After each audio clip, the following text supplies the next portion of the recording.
Cabinet मंत्री संजय निषाद जी मेरे साथ मौजूद हैं। 2027 के चुनाव को लेकर के लगातार वो अपनी पार्टी के लिए काम कर रहे हैं। तमाम जो कार्यकर्ता पदाधिकारी हैं उनके साथ वो बैठक कर रहे हैं और 2027 में कैसे पार्टी चुनाव लड़ेगी उस पर मंथन कर मेरे साथ मौजूद हैं। सर, क्या कहेंगे? आप लगातार बैठ के कर रहे हैं, पूरी तरह से तैयारी है।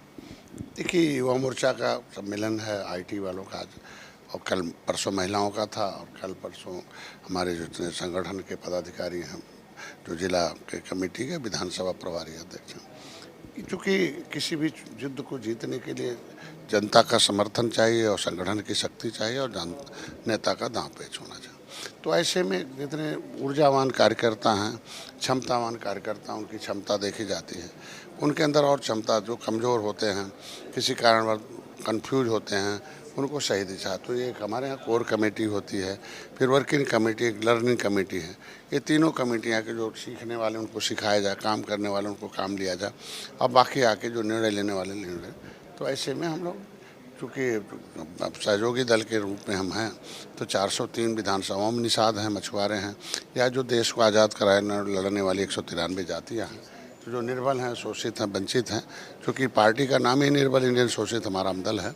तो ऐसे में ऐसे निर्बलों और शोषितों को कुछ उनको जानकार, समझदार, होशियार बनाया जाए, ज्ञानवान बनाया जाए, जिससे कि उनके वोट से ही, क्योंकि इनको बताने का प्रयास कर रहा हूँ कि दलित कि जिसका बूथ पर, जो पोलिंग बूथ पर जिसका संगठन होता है, उसी का पुलिस बूथ पर बेटा नौकरी पाता है। आज के दिन में 28 लाख नौकरी है, तो उसमें 14 लाख रिजर्व है, 7.5 लाख मिल्कमैन है, 6.5 लाख लेदरमैन है, अदरमैन पता नहीं है। ये मैं नहीं कह रहा हूँ, सामाजिक न्याय समिति का। तो उन्होंने कुछ नहीं किया ना, कि बड़े लोग जो है अपना बूथ पर वोट लिया, नौकरी लिया। उन लोगों ने, भाई सपा ने भी अपना बूथ लगाया, पोलिंग बूथ पर लगाया अपना बूथ। अब यहाँ पोलिंग बूथ पर उनके हैं दरोगा। दलितों ने भी अपना पोलिंग बूथ लगाया और वो वोटर। तो आज इनको कह रहा हूँ कि भैया, तुम तो देश को आज़ाद कराने वाले, अंग्रेजों को मौत के घाट उतारने वाले, ये संवैधानिक अधिकार तुम्हारा आरक्षण है। आरक्षण तभी मिला दलितों को, बैकलॉग तब भरा गया जब गांव में उन्होंने संगठन खड़ा किया। तो जिनको अधिकार लेना होगा वो गांव में वोट से अधिकार मिलता है। तो वोट लेने, अधिकार लेने वाली सेना बनाओ गांव में, अधिकार समझने वाली सेना बनाओ। अधिकार कौन लूट रहा है जानने वाले तनखा, अधिकार कितना जानने वाले लोग। अधिकार क्या है? संवैधानिक अधिकार शिक्षा, स्वास्थ्य, रोजगार है, फ्री में शिक्षा है, फ्री में पढ़ाई है, फ्री में लिखाई है, बहन बेटी। ये अनुसूचित जाति की सूची में 53 नंबर पर। तो ये हम लोग सेना तैयार कर रहे हैं। उसके लिए एक सिस्टम है, क्योंकि बड़ी जब संगठन हो जाता है तो व्यक्ति नहीं, संगठन जो सिस्टम संभालता है, तो उसके सिस्टम में है कि भाई हमारा प्रदेश कमेटी जो प्रभारी हैं, जोनल कमेटी, हमारे मंडल कोऑर्डिनेटर हैं, फिर हमारे जिला कमेटी के हैं, फिर युवा मोर्चा, महिला मोर्चा, विधानसभा और सेक्टर। अब हम लोग जोन और सेक्टर के बाद हम लोग बूथ पर काम कर रहे हैं, इसलिए बूथ सम्मेलन चल रहा। तो बूथ सम्मेलन हमारा थोड़ा और सफल हो जाए। बूथ सम्मेलन में क्या फ़ायदा, क्या नुकसान है बूथ लगाने से, बूथ पर संगठन खड़ा करने से, 10 यूथ खड़ा करने से। तो जब यूथ पर आता है तो उसी का यूथ जो है पोलिंग बूथ और नौकरी में आता है और स्वास्थ्य रोजगार पाता है। तो इसलिए इनको हम उसी पर समझा रहा हूँ। सर, दिल्ली की तस्वीरें आपने कल देखी, सत्र चल रहा था, उसको बाधित किया गया, प्रधानमंत्री मोदी के आवास को घेराव किया गया, राहुल गांधी खुद वहां पर जो है लेटे दिखाई दिए, प्रदर्शन करते दिखाई दिए, डिम्पल यादव पहुंच गई, अखिलेश यादव पहुंच गए, और जिस तरह से वहां पे लाठीचार्ज का विरोध किया गया, सभी राहुल गांधी, अखिलेश यादव, सभी नेताओं का ये कहना है कि जिस तरह से हिटलर अपनी निजी सेना को लेकर के जनता पर अत्याचार करता था, ये वही सरकार है, इसको हटाने का वक्त आ गया। और ये जो लाठीचार्ज किया गया, इसको कहीं भी जनता के बीच जो बर्दाश्त नहीं किया जाएगा, समाज इसकी इजाज़त नहीं देता।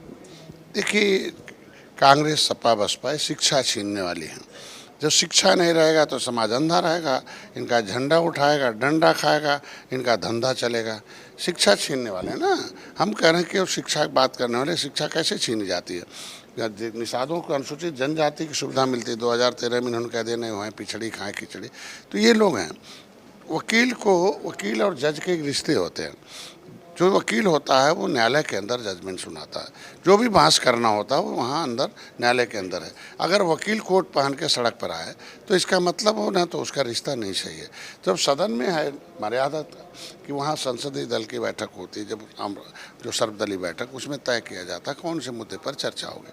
अगर नहीं सुनाते तो भी हर दिन एक स्थगन प्रस्ताव आता है कि उस समय काम रोक कर हमारी चर्चा की जाए। तो जो भी हंगामा हो विधानसभा में होना चाहिए कि मुद्दा है इस पर, जब सरकार चर्चा के लिए तैयार है तो फिर ये फ़ोटो खिंचवाने का क्या।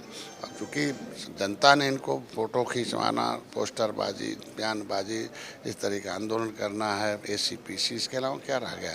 हमको लगता है लोकतांत्रिक ढंग से लड़ाई लड़ें तो जनता खुश भी रहेगी। क्योंकि ये इसलिए सदन में बहस नहीं चाहते क्योंकि जो शिक्षा माफिया हैं वो सपा बसपा कांग्रेस के समय थे, सब इनके समय मंत्री थे, शिक्षा माफिया मंत्री थे, विधायक थे सब। तो सदन में बहस चलेगा तो हम लोग आवाज़ उठाएंगे ना कि कौन शिक्षा माफिया था, कौन है। अब हमने शिक्षा माफियाओं को ख़त्म किया है, तो अब धीरे धीरे जितने माफिया ख़त्म है तो ये इसीलिए वहाँ सदन में चर्चा नहीं करना चाहते हैं, ये यहाँ आवाज़। तो आज के दिन में सदन में चर्चा के लिए हमारी सरकार तैयार है, उसके लिए करना चाहिए। लेकिन सर ये कह रहे हैं कि हम तो छात्रों के हित में आवाज़ उठाने आए थे। राहुल गांधी और प्रियंका गांधी और अखिलेश यादव, प्रियंका डिम्पल कह रही हमको हिरासत में लिया गया। ये सदन के नेता है ना, तो इनको जनता ने सदन में वकील नियुक्त किया, तो सदन में आवाज़ उठाएं। सदन में जब होगा तो लिखा पढ़ी में होगा, उस पर जांच होगा, काम होगा। सड़क पर क्या मुकदमे होंगे, सदन में होगा तो कार्रवाई होगी। तो कार्रवाई के लिए जहां वहां नहीं करेंगे, सड़क पर करेंगे, जिससे कार्रवाई न वो पोज न होने पाए, बस और कुछ नहीं। लेकिन ये कह रहे हैं कि इन सब चीज़ों से लग रहा है कि आने वाले वक्त में 27 में सरकार जाने वाली है और लोकसभा का जो चुनाव होगा उसमें भी जो है जनता देखेगी। कुछ नहीं, एक बार झूठ बोल कर लिया था, अब झूठ इनका नहीं चलेगा, जनता सब जान चुकी है। बहुत बहुत शुक्रिया सर। कैमरा एस के वर्मा साथ अनूप कुमार, भारत समाचार, लखनऊ।